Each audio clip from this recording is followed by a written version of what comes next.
And thank you so much for joining us for today's March Dig Deeper webinar.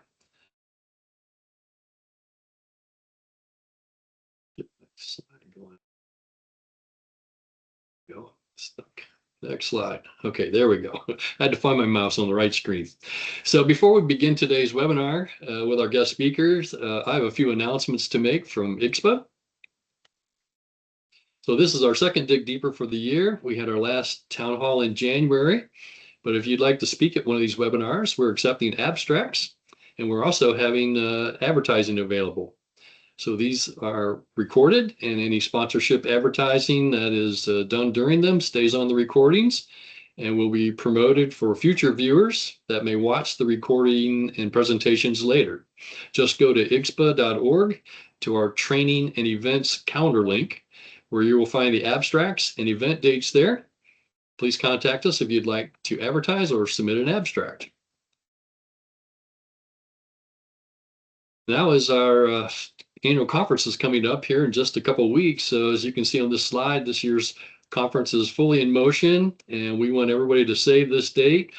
Please share it with your colleagues and like-minded organizations. All of the important information is already available online.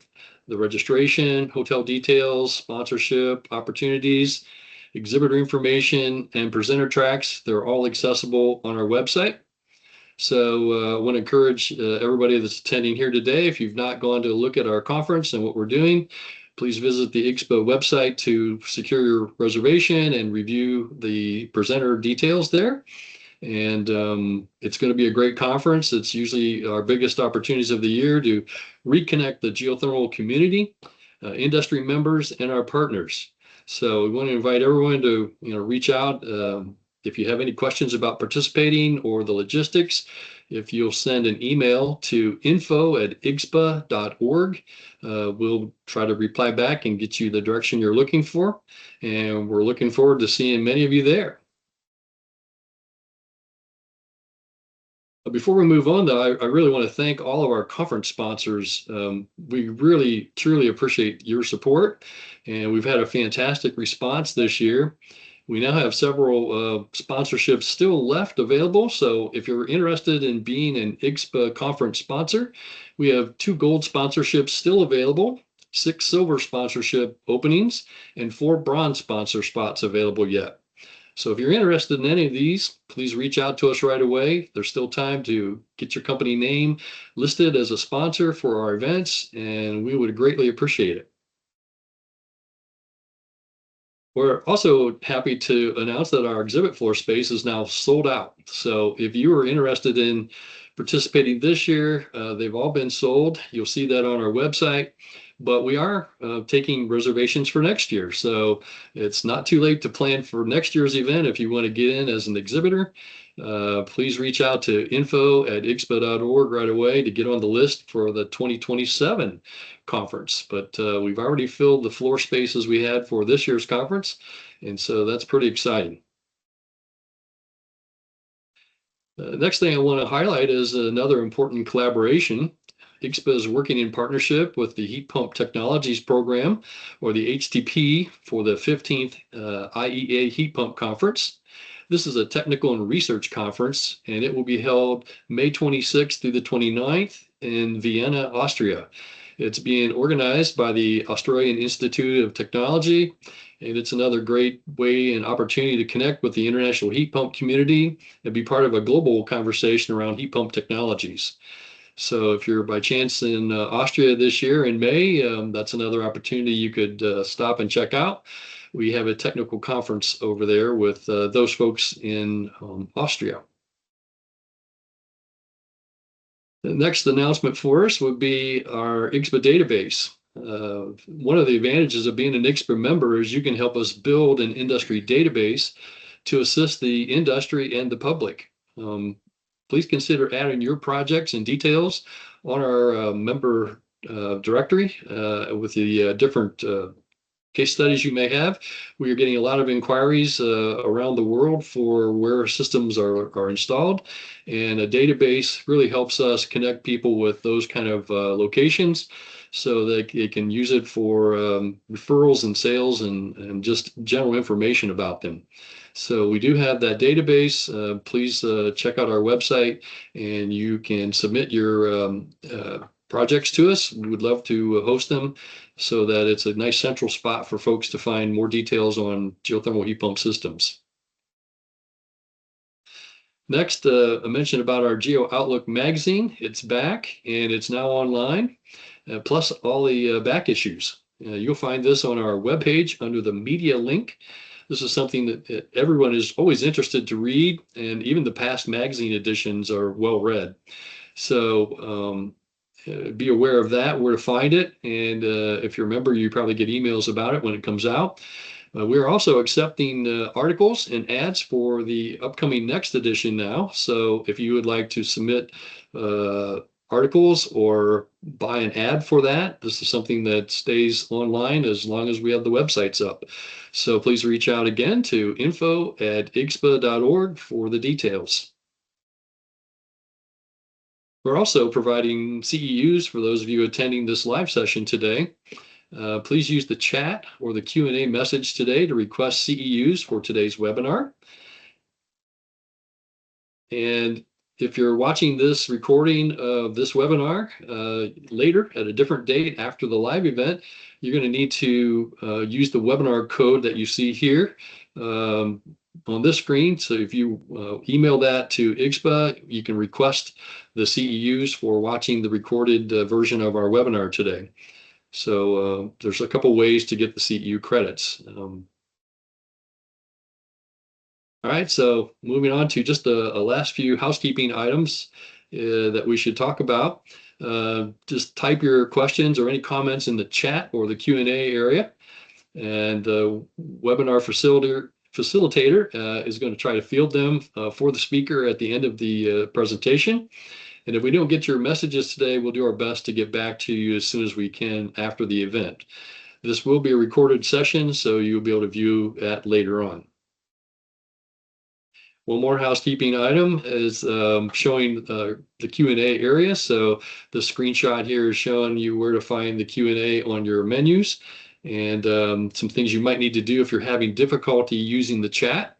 You can see the arrows pointing to both the Q&A and then a dialog box that might pop up on the right where you'd say okay, and that should let things happen for you. You can also raise your hand and we can unmute you as well. So, all right, the disclaimer, potential conflict of interest statement we need to read before we do this. So the upcoming presentation represents the opinion of the presenter, and it does not represent any official position, opinion, or endorsement of any products or services by IGSPA or its members.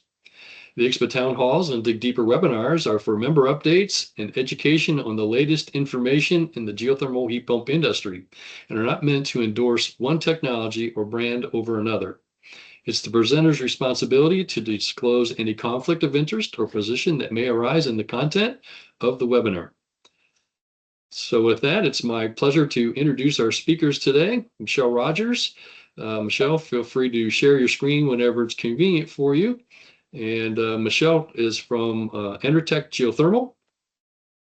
And Michelle is their current marketing manager, and she also provides business development support. However, she's one of the company's original founding members, alongside with her brother, Devin Winzera. Hope I pronounced that correct for you, Devin. She's part of founding the company in 2006, and she's been teaching full-time. Michelle was responsible for outsourcing jobs, designing and installation of geothermal systems, and even getting into the trenches to install ground loops and do the loop fusions. So Michelle is a former high school science teacher who holds both a biology and an education degree. She's passionate about renewable technology and specifically about improving the quality of life for both students and teachers in net zero schools. Research shows better attendance for both staff and kids, higher grades, and less respiratory virus spread in schools that are heated and cooled by geothermal technologies. More recent, Michelle has been learning how ground source energy can supply energy and support the emerging data centers in Alberta. So with many of the new projects on the horizon, it's time to look at how the Earth can provide cooling to mega projects in the Great White North, Canada. Okay, Michelle, it's Well, over thank you to so you. much, Greg. Thank you. Hi, everyone. I am so honored to be here. As Greg said, I'm a former high school science teacher, so I love nerding out on all the technology and all those great things. And I am passionate about net zero schools and geothermal in general and how it can improve quality of life. And as we up here in the Great White North are seeing so many emerging data centers, I've started to become passionate about our technology of ground source heat pumps and ground source loops, assisting in the giant cooling load that these data centers present. So I'm going to go ahead and share my screen, and we will move forward with that. We'll let you know when we see it. Not yet, but I think it's coming. All right. So as Greg said, I was one of the original founders of the company way back when. I sold it there, and we've since brought on several partners. And my husband being one of them, the company made its way back to me years later. So I'm really passionate about helping with the marketing and educating on topics like this. So we're going to go through and talk a little bit about geothermal ground source heat pumps and how they can assist in AI data centers, knowing full well that we need feasibility studies and we need a lot more information because the main load will be on the cooling side with almost zero requirement for heating, even in our Alberta climate, which is about 6 months of winter. So we're going to go through a little bit of that, but here are some of the upcoming Alberta-based projects, and this is just a few of them. We've got Beacon AI coming in, Wonder Valley AI, eStructured, all these different companies, and the reasons that they want to come to Alberta in particular is one, we have a lot of land, it's cheaper, so you have those wide open spaces. Also, we have that cool climate, which we're going to reference and talk about a little bit here in the future. But the other thing is that we have very affordable natural gas for the chillers and the cooling plants that they will be installing in these, cents on the dollar compared to some of the US states. Some of your guys' US states are cheaper comparatively to other states, but none are cheaper than what you can get for natural gas here in Alberta. So this is why we're seeing an influx of investment into our province. And we're just looking at this thinking, wow, there's some big challenges, which we'll talk about here in a minute on the bottleneck slide, with cooling. So these things, when they are running and they're giving all their data, so things like Chat GPT or other different platforms that are requiring artificial intelligence, when those are being used heavily, they generate a ton of heat. And so right now what's happening is we're using chillers and things like that to do the cooling load, which they're not that great for the environment. And we do have some issues with public sentiment. So talking to my own children, I'm a mother of teenagers, and there is quite a bit of resistance among children and teens and young adults to upcoming and emerging artificial intelligence because of how bad it is for the environment. They're very well aware that it requires a lot of water. It's not good for the air quality and things like that. The other issues that we see is a big grid congestion. So when we bring a data center into a community, my own community, my hometown is actually about to get one. And our chat on Facebook is lit up with concerns. And one of the main concerns is that it will bump up the electricity cost for the entire community because it's going to congest our grid.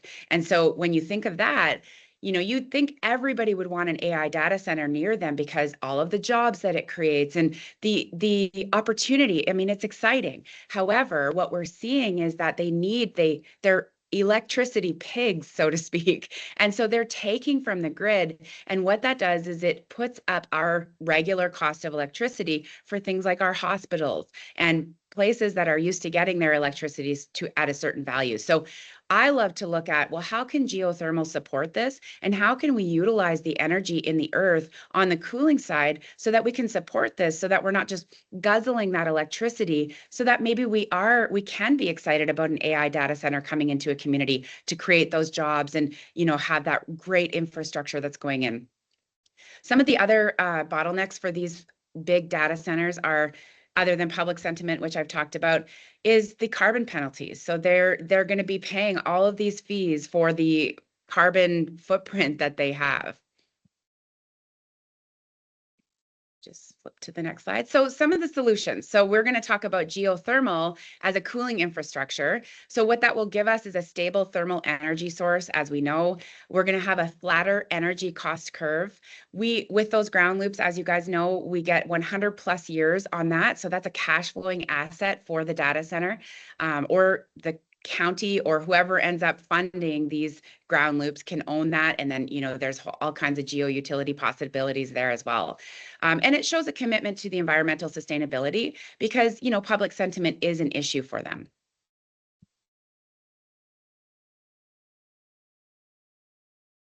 So direct use geothermal, we're going to talk just a little bit about how geothermal heating with those ground loops could help to cool these data centers. Now, we need feasibility studies for sure. We need to see how quickly the ground would get saturated because it is going to be cooling dominant, and not only cooling dominant, but cooling only pretty much, even in the winter. So some of the things that are worth noting on this slide is that with geothermal, especially in cooling mode, you can get up to 800% efficiency. And what that means is you pay for 1 unit of electricity and you get to gather 8 units of cooling from the earth. So if we can maintain that via a few different ways, that's going to be really, really good for the grid. It's going to be great for cost expectations, for lender financing and things like that. And we'll talk about that in a minute. But basically, the challenge here is that we're worried about saturating the ground loop. Some of the solutions that we've been talking about, and that of course need to be studied, would be maybe perhaps because we're in Alberta and we have those 6 months of really cold winter, we could do a combination of air source heating in the winter to give that ground loop a chance to regenerate and cool off, right? And then flip back to ground source cooling in the summer months where that loop has gotten nice and cold. The other thing we could do is a bit of a cell idea where you have valves in the mechanical area and we have a couple different ground loops. When one gets saturated, we turn a valve and we go use another one.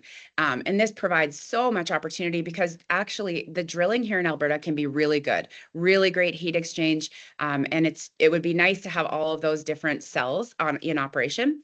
And then the other solution that we could look at potentially is digging a man-made pond, something like a 25-acre pond where we could go to that as sort of a heat sink once our ground loop gets saturated, or perhaps potentially just relying on that.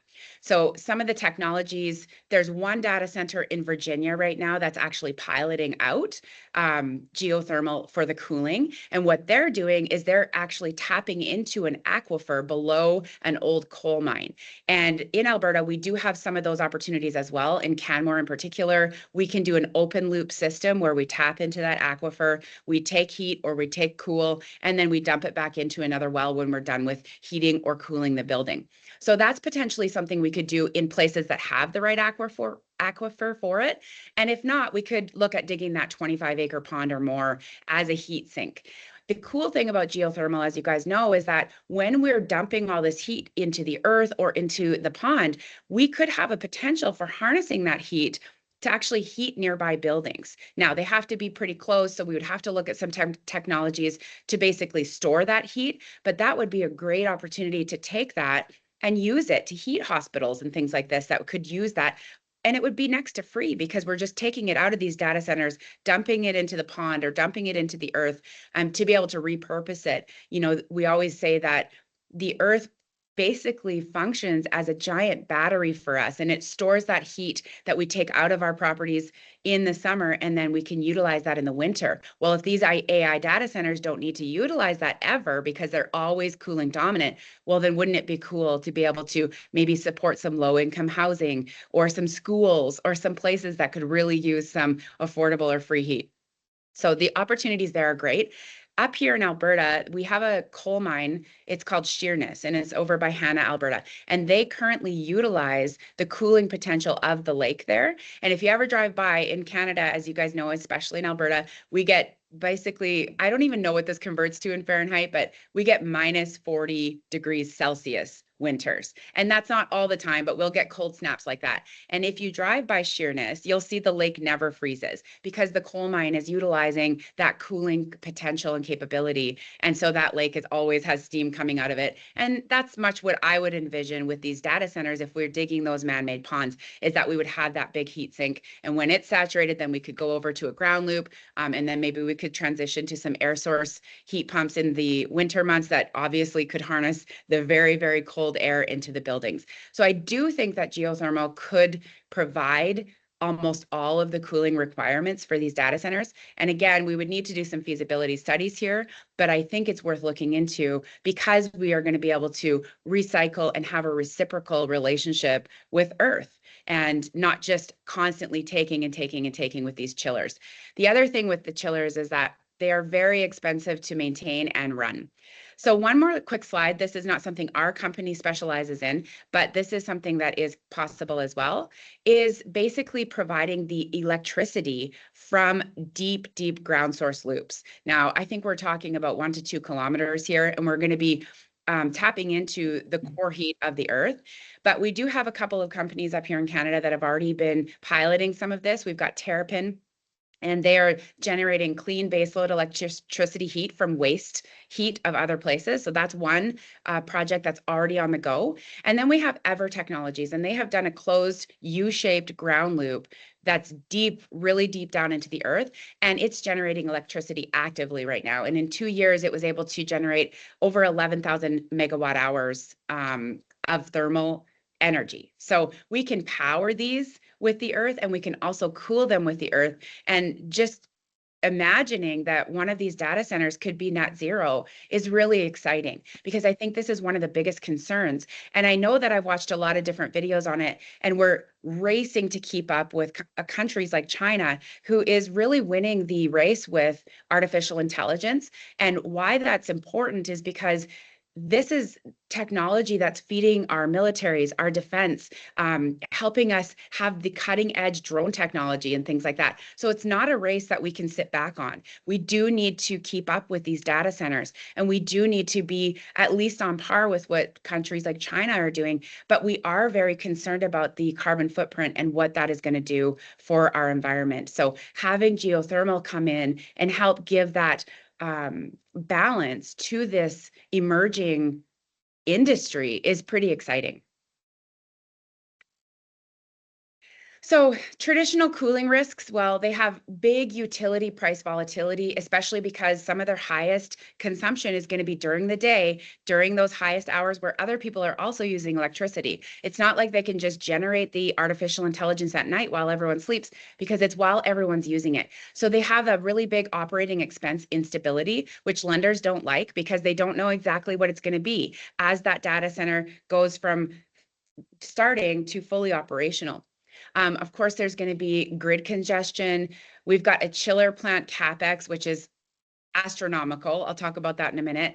We've got carbon tax exposure depending on where these data centers are, and we have a risk of cooling failure, which would totally disable the artificial intelligence if the chiller plant went down and things like that. So it's got heavy impacts, and geothermal can assist in a way that not only is good for the environment, but also is good for the developers, for the people that are putting their money into this, for the investors, for the banks that are lending to this. They all want to see those utility price predictability.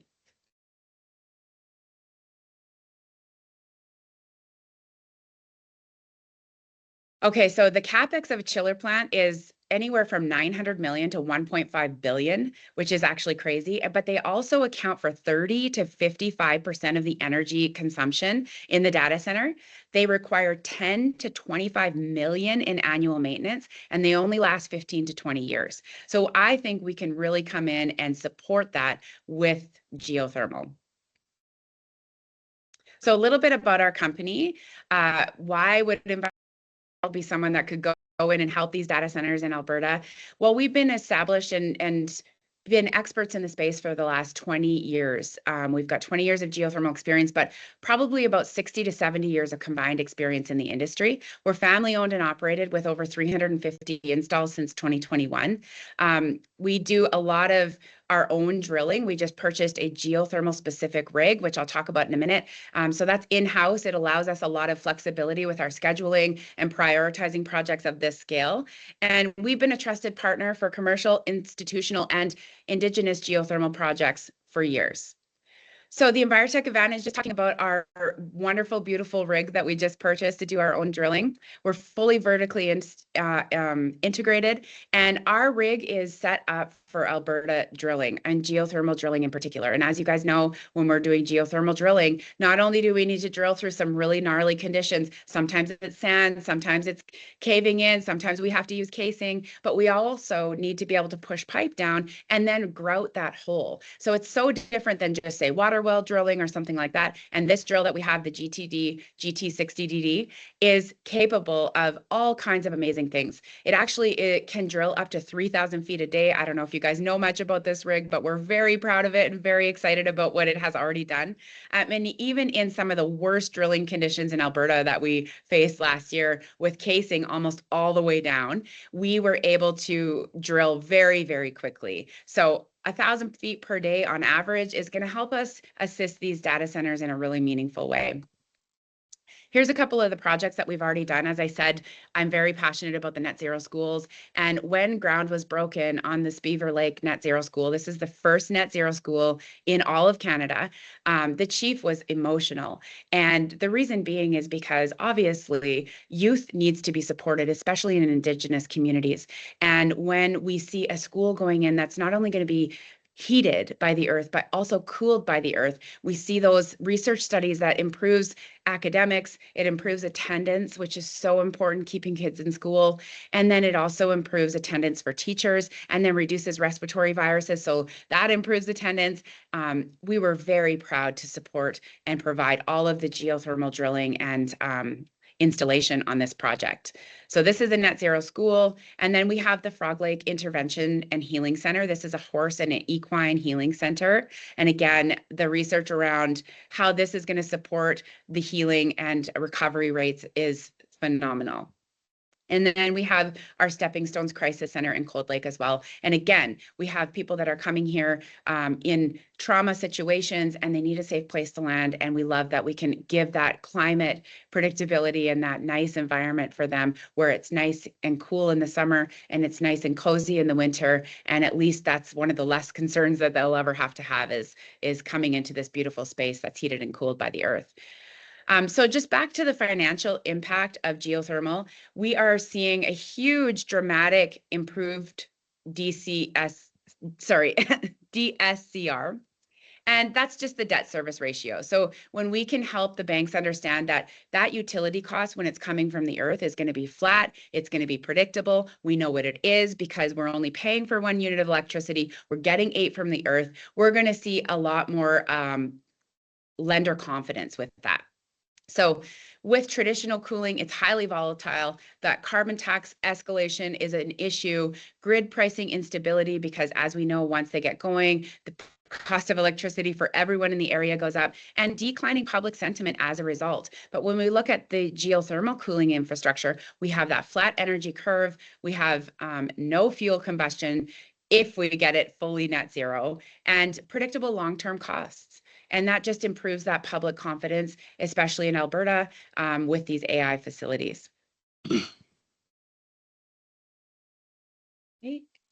I'm just moving along here. So lastly is ESG compliance. So obviously, if we are going to be heating and cooling with the earth, as well as if we are able to implement geothermal power from geothermal deep wells, that's going to be incredible for the carbon compliance. And we're going to see a 60 to 80% reduction in energy consumption. That's what we're estimating. And again, feasibility studies need to be done to back that up. But we have this reduced reliance on fossil fuels, massive carbon offset. We're going to improve that ESG scoring, and we're going to get a lot of regulatory resilience. People will have more confidence in these AI data centers when we can assist the cooling load with geothermal. And so, yeah, in summary, geothermal just future proofs AI infrastructure because it's exciting. It's on the go, whether we want to be on the go with it or not. These are popping up everywhere. There's billions of dollars of investment going into AI data centers. And there's also a lot of public concern. So if we can merge these two technologies, I think that we can really support this growing and emerging industry in a way that's sustainable for the earth and really brings our geothermal industry to the forefront. And so with that, that's all I have to present today. And I guess we'll just open it up to questions and me and Steve can let you guys know if we can answer or if that's something we would look into for you and get back to you at a later time. Okay, very good. Thank you, Michelle. Very interesting and definitely a very on-topic topic today. I think the changes are happening rapidly, and with both ground source heat pump technology and the enhanced geothermal systems for power generation. So it's a good parallel track, I think, for people to be considering. So Steve's joined us back again, so that's good. And he can answer some questions with Michelle if anybody has any. I'm looking through the Q&A at the moment. I don't see anything. Oh, I see one that came in here. Let's see. There is one in the chat. Yeah. Okay, so I'll read the question. Chris is asking, in Alberta, you have a significant oil and gas presence, and there is an opportunity to convert post-life wells with geothermal loops in coordination with these data centers. He's asking a question about that, like basically, can you reuse those oil and gas wells with geothermal loop systems for the data centers? Chris, that's a great question. And again, it's just so new that I don't know for sure, but I do know in Virginia, they were utilizing old coal mine technology. So I would assume like a lot of these deserviced wells would be an opportunity because the drilling is already done. So I don't know what would need to be done to decommission the well to the point that we could then go down and get either power or cooling capabilities. But perhaps that would be something that these AI data centers consider when they're purchasing their land and coming here, is that they would look for some of these decommissioned oil wells. Now, one thing to add to that, just if with Alberta's regulatory profile here. So we've got the Alberta Energy Regulator, and they manage the safe and efficient development of oil and gas assets. So with the subsurface, it will depend. Yes, there are existing boreholes, but oftentimes where we're at with regards to technology right now in the oil and gas sector is they have not been able to extract all of the resources from those wells as of yet. So a lot of times, they are leaving some of the hydrocarbons behind just because they don't have the full technologies to be able to extract it all. So with that comes in some different kind of subsurface mineral licensing issues and things like that. But absolutely, I do believe that, if we can overcome some of those hurdles, there may be the opportunity to leverage some of the existing well bores. Now, having said that, a lot of the well bores will also have casing, steel casing, which of course could impact some of the extraction of the heat and things like that. So in our drilling processes, while we do use steel casing in order to keep that hole open so that we can put our loops down, we need to get that casing out because the steel casing does have the ability to impact thermal conductivity. So a lot of things to sort out, not going to happen overnight. But yeah, certainly a really good question. Okay, thank you very much for the answers. I see one more question here. Scott is asking, what is the investment requirement for a dual rotary well rig? I'll defer to Steve on that one. Yeah, I'm going to have to defer to the manufacturer of GT Desco. So depends how good of a price you can get from them. It's always subject to what options they want, probably, right? Yeah, you know what? It's not cheap, like anything, right? Equipment is not cheap, whether it's rigs, whether it's farming equipment, things like that. So it is certainly a big investment. Now, for us as a company, and consider that, in Envirotech here, we are sitting in the heart of oil and gas country. So, we're, actually, I wasn't sure if I was able to make it today because I am working the Home and Garden show. We've got a booth set up there. So I get to listen to all the homeowners come through and everybody that has natural gas furnaces and things like that, right? And so we are sitting in the thick of it here with, most of the industry in Alberta being related to the oil and gas industry. And here we are, this, renewables company that is, scratching and clawing our way into people's homes and businesses and that sort of thing. So, but yeah, with regards to technology, we seen an opportunity to get into this space. For us, we found that, being that it was a small, I mean, we all know, we've started to know people from down in the States and things like that with our small Canadian company. But with that, geo is a very, very small industry. And so when we take that into the Alberta market, it becomes even smaller. And so what was happening for us as a geothermal installation company is when these projects would come up, these for tender projects, is we would be all going to the same drillers to get, drilling prices on this, right? And then, so with that, it became challenging for us to be successful in getting the awards for these projects. So as a result, we went out and we said, okay, this is challenging. We're going to start our own drilling company. We hired some of the best drillers in the country in order to run this rig. And so now what we've offered to the client is, no markup between, taking any kind of markup on sub trades, things like that. We can now better manage our costs and better manage our schedule in order to support the industry. And so that is something that has really set us apart. The rig right now, we've got it down on projects in Calgary. Starting next week, even though there's snow on the ground, we're going to be going up to another Indigenous reserve where we're working on some reserve housing. And we've got, proposals, cross country with this thing. So with the GT Desco, as far as we're aware, this is only one of two of the GT Desco 60DDs in all of Canada. Okay. Scott followed up with another question in the chat, was asking just at least a ballpark for the rig cost. I don't even know if I want to say. It's Gotcha. in the M's, put it that way. In the M's? Yeah. That's a good answer. Yeah. Okay, great. Let's see here. Is there anything over in the Q&A? I think there is. Bill is asking a question. He's saying, if you're primarily moving heat from the building to the ground and not from the ground to the building, how will you keep the heat from building up in the earth around the ground loop, thereby cutting the effectiveness of the loop for cooling? Yeah, totally. Go ahead, Michelle. Sure. As you guys know, you only need about 2 degrees of temperature differential in order to go into the compressors of our amazing heat pumps so that can actually cool or heat a building. So we do have a lot of play there because ground temperatures in Alberta are starting very cool.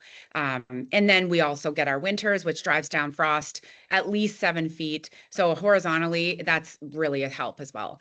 But like, as I was saying in my presentation, what we'll need to do, because eventually that will saturate if it's dumping heat into the earth all year, is probably have some cells where we go to this cell and then we switch a valve and we go over to this drilled cell, and that actually can take the cooling load for quite a while. And then while this cell is naturally regenerating, and which would happen pretty quickly here in Alberta, then there is also the option to dig a man-made pond. That could be another heat sink and just alternating. The other thing that we could do is look at air source heat pumps in the winter, because it's obviously very cold outside up here in Alberta. Now, you couldn't do something like that in, say, Texas or some of those warmer states where we do have that advantage up here. And I think that's another reason a lot of these big AI data centers are coming up, because of our cooler climate and because it is going to assist in that cooling load naturally. So that's some of the ways that we think we can get around it. But again, I think we do need a proper feasibility study done here. And that is something that we rely on the wonderful engineers in the industry as well. Right.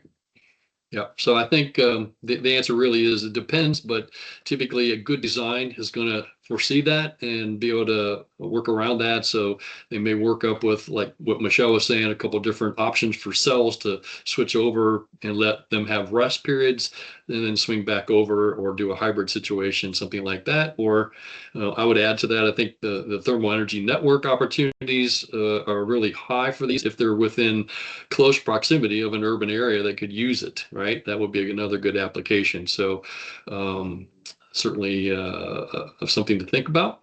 And so I think that's our answer on that. Go back, see if we have anything else. There's another question.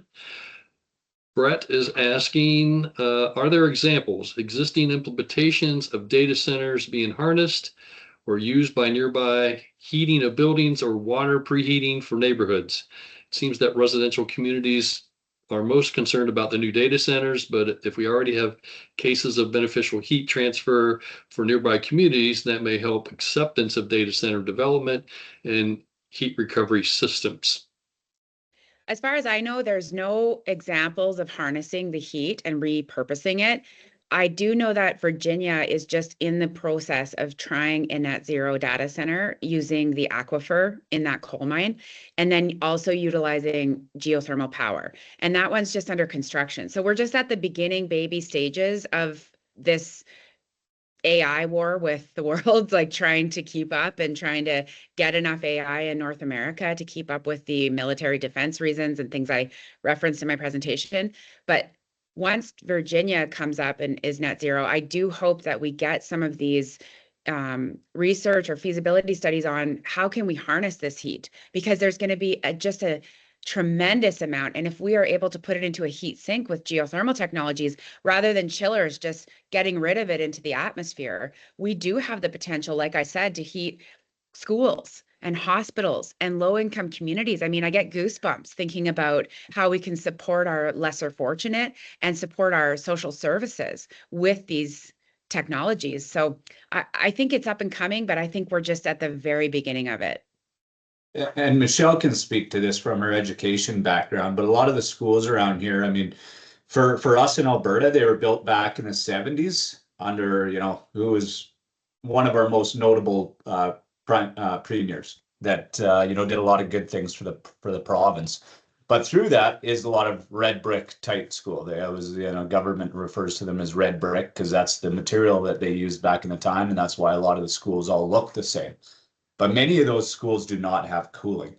And so, we've got a number of challenges, in our country, in our province with, lack of schools and lack of real estate for schools and things like that. So not only do we have, the lack of cooling in the bigger schools, we also have, module type schools that will sit out in the parking lot or out in behind, in the grassy field, just to add to, to add to the classrooms and allow more students to attend these schools.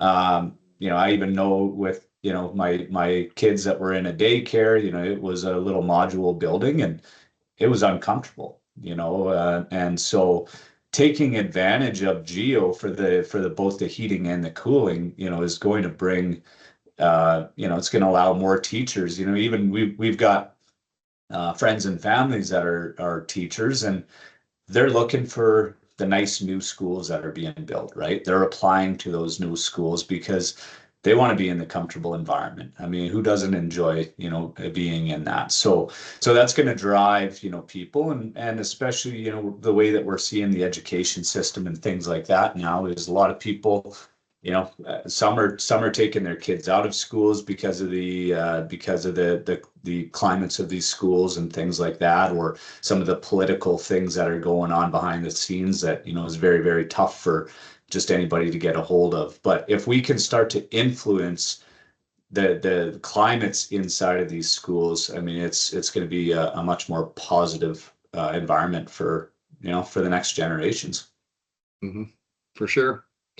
Yeah, I agree. So I see one more comment regarding this heat question. Jody had mentioned dump the heat to melt snow. Basically, this is another option that could be done. So I guess in Alberta, where you have all that snow all the time, maybe that's a good use. If there's some good applications nearby, you could Yeah. repurpose that energy instead of wasting it. Just Well, not if we yellow snow. do the pond heat sink, then we could just get the snow removal companies to dump into the ponds to keep it cool. Yeah, that's an idea for sure. Yeah, absolutely. I think we're just starting to explore all the applications we can do with this waste heat energy. So, networking that thermal energy is going to be a key, and I know there are a lot of people looking into that today. We are also, as an organization, starting to follow it. Just earlier this was it this week or last? We posted a new webpage. I don't know if anybody has seen that yet or not, but IGSPA had added a website page just for thermal energy and district energy systems. So it's a really good resource if you're starting to get inquiries from people who are interested in knowing more about them, maybe from a legislative standpoint view or a governmental standpoint, or an organization for sustainability that's interested. We have just put some resources up finally. With all the other things we're juggling as an organization in developing our new training programs we have. 20 some different trainings and certifications we just rolled out at the beginning of this year. So we're still catching our breath and doing some housekeeping on that, but Jeff and I found some time to add a web page to put some things on there to start helping provide answers and resources for folks asking about that. And we're networking with other outside organizations that are like mind focused, such as HEAT and the Building Decarbonization Coalition and ideas. There's multiple groups that are actually out there looking at thermal energy networking and so forth, and we're certainly engaging with those wherever we can to help them from the technical aspect, because they're basically small geothermal building systems that are networked together to make a large system into a urban networked development, maybe downtown or out in a community somewhere. So if you understand the basic ground source heat pump application technologies and that training, that's just going to apply right into a larger thermal energy network. So, and anybody looking at that, you really want to start with ground source training and technology to have a good idea and understanding as a base for the applications for these larger systems that I'm sure are going to be coming along all over the world. I mean, Europe has been using them for many years now, so it's definitely a hot topic. Looks like Brett added something. Let me read this. He says, thanks for your response and he appreciates your work and mission. It seems a successful case study of a data center waste heat recovery would help considerably for this purpose, as well as reduce the extent, scope, and cost of geothermal installations at a data site. Yeah, I don't disagree. I actually have a hunch. Yeah, get the word out, Greg. I have a hunch that probably one of these other organizations already have some case studies like HEAT or the Building Decarb Coalition Group or IDEA. They probably have some already made. We just don't have access to see that right off this morning here on our webinar, but I'm sure we can connect you or steer you in a direction, Brett, to help find some of that. And I'm sure some of our members get engaged in building some of these and designing some of these. More case studies will be developed, and we're going to have more and more information. So we're certainly open for that information and agree with you 100%. I just clicked on Katrina. Thank you for sharing that link. It's really actually quite interesting. There's a data center. It's been going for about a decade. So they've had the time to harness the heat, and it's in Finland, and they heated 2,500 homes last year with the waste heat from this data center. So that's very exciting. I mean, it's already being done in Europe, which is not surprising. Right. I think one of the biggest, so, okay, you can design, you can engineer, you can do the case studies, all that sort of thing. But I think that there's also, some political issues and hurdles that we're going to have to cross. One of the things here in Alberta, especially with regards to, our significant oil and gas resources, is the amount of natural gas that is used here in the province and shipped to other parts of the globe and things like that. So, even for us in meeting with developers and things like that is, yes, geo is of interest to them. However, the gas utilities already, deep in those developments and has been for, 60 plus years. So, we really need some type of sort of political and regulatory shifts in order to really be able to develop our geo resources. I will say that the US government site is a lot more forward thinking than so far Canada has been. And they've classified these data centers as a heating and cooling emergency and are already referencing on their government websites geothermal for power and geothermal for cooling. So I think that we're at the beginning of it headed in this direction. Yeah, I agree. There's a lot of excitement happening now finally in our industry. So it's great to see. Rafi mentioned in the comment that also there's a push to co-locate data centers near greenhouses. So I guess that would maybe an agricultural application. Yeah, that would be great. Also, this Finland study, they're transporting the heat 5 kilometers. So that is another thing I would love to look into because, I've always thought you had to be quite close. So it'd be interesting how to store it and transport it. Mm-hmm. I'm sure there's an economic feasibility number for every project. It's all dependent subjectively on what's out there and what's got to be, incorporated into making it work. Yeah. Okay, very interesting. I'm not seeing anything new being added. Give it a quick go. Anybody else have an input here? Ravi added one more thing.